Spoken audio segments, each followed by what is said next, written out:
Alright, welcome to episode 12 in my Ultimate Slayer series. Today we're going to cover the Karamja collection log. I've said this about some of the other logs in the past, but I think this is another very fair log overall, and I like that. There's not too many monsters, the drop rates are mostly reasonable, and there's one big ticket chase drop. All in all, that makes for the perfect log hunt experience in my opinion, so let's get right into it. First up, we need to get the dragon plate legs and the plate skirt, which can be obtained quite commonly from any metal dragon, the Magister or the Abomination. So it's pretty likely that you've already had plenty of these passively on your Slayer journey, and I won't spend any more time on these two drops. Instead, the first monster I'll cover are the mutated jadinkos. They drop the 1 in 512 whip vine, which I suppose is sort of like the RS3 equivalent of the Kraken tentacle. It's a little item to upgrade the abyssal whip. It's not super relevant in the modern game, but it's still nifty enough.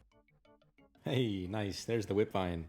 I kind of liked coming back here. I remember at one point I used to do a lot of these on my Iron Man, just because for some random reason I wanted to make a ton of bolas. Next up, we have the Gemstone dragons. These are a pretty cool monster. There are 3 different tiers: the Dragonstone, Onyx, and Hydrix dragons. Collectively, they drop the 5 pieces of the Gemstone hybrid armor. We'll need to get the boots and gloves from Dragonstone dragons, the helmet and the legs from the Onyx dragons, and lastly the torso from the Hydrix dragons. All of them can be fully AFK'd with necromancy, but each one has a slightly different action bar and setup, so let's go one by one. First up, here's the setup for the Dragonstone dragons, and here are my clips.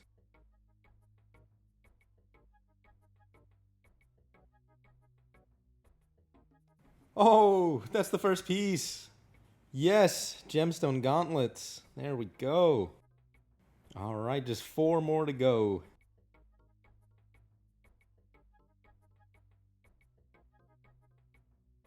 Yes, dupless boots. That's big. That's really big. I'm done with Dragonstone dragons now. Can move on to the Onyx ones.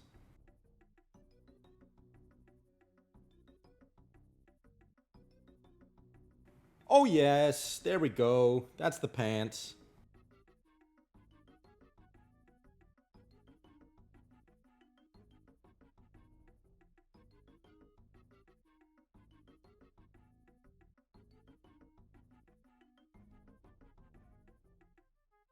Oh my goodness. I went dupless on gemstones. That's actually so good. Alright, just the 1 in 1000 now. That should be easy enough.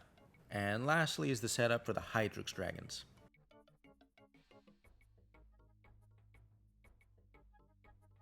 Oh yeah. That's what we like to see.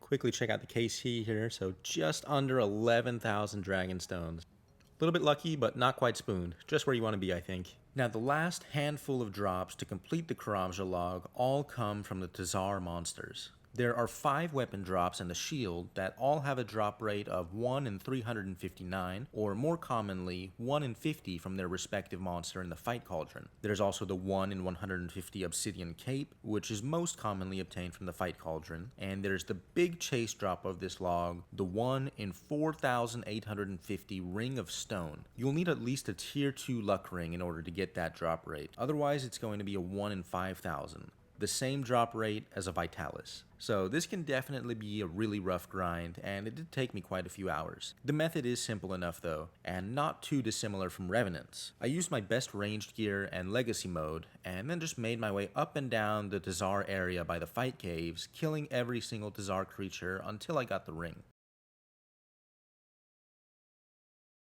Oh! It's real. The Holy Grail.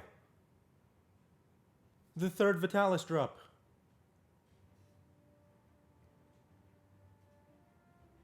That probably doesn't make sense, but I call it that because it's like 1 in 5000, and the AOD chest when I got it was also 1 in 5000. It's a bad comparison, but I always compared them to each other. That is huge, man. Alright, hopefully the weapons are easy enough from Fight Cauldron. I went just about on drop rate for the ring, so I was really happy with that, and I got most of the other drops as well before I got the ring, but I was still left with 2 missing weapon drops on my log, so I finished off the title at Fight Cauldron. You do have to pay a little bit of attention at Fight Cauldron, just because the floor underneath your character will periodically turn molten hot and can kill you very quickly, but you can kill all of the monsters with magic quite easily.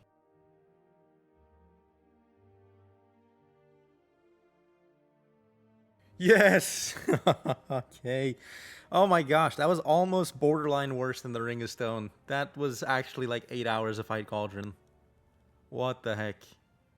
And there you have it. For completing all of the Slayer drops in the Karamja area, I've earned myself this really spiffy Of the Jungle title. I've actually grown quite fond of this title in the last little while. I think it's a mix of triggering some nostalgia for watching George of the Jungle, and just the way the green color plays nicely with my golden Grandmaster badge. I like this title quite a bit more than I anticipated I would. Anyway, that's now my 12th fully completed collection log, which means I just have one more before finally completing the full Ultimate Slayer journey. So in the next and final episode, we'll be taking on the Lost Lands collection log and finally become the Ultimate Slayer. Be sure to subscribe so you don't miss that finale. Thanks for watching and see you next time.